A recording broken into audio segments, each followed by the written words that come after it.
একজন স্বামী তার স্ত্রীর মন থেকে কখন উঠে যায় জানেন?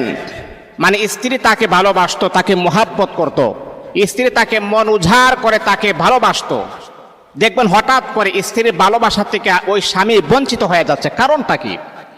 একজন স্বামী তখনই তার স্ত্রীর মন থেকে উঠে যায় যখন স্বামী স্ত্রী টুকটাক কোনো বিষয় নিয়ে যখন ঝগড়া হয়, ঝগড়া হওয়ার পরে যখন স্বামী যখন তার স্ত্রীর সাথে খারাপ ব্যবহার করে, তার স্ত্রীকে যখন টুই টুকারি শব্দ ব্যবহার করে, শুধু তা নয়, স্ত্রীকে তো গালিগালাজ করেও এমনকি দেখা যায় স্ত্রীর মা বাবাকে নিয়ে অশালীন গালিগালাজ যখন করে, তখন দেখবেন স্ত্রী যে তাকে যে মোহাব্বত করত, আগের মতো যে শ্রদ্ধা করত, ভালোবাসতো, আস্তে আস্তে দেখবেন ওই স্ত্রী তার স্বামীর প্রতি মোহাব্বত, ভালোবাসা, শ্রদ্ধা, সম্মান আস্তে আস্তে বিনষ্ট হয়ে যাবে।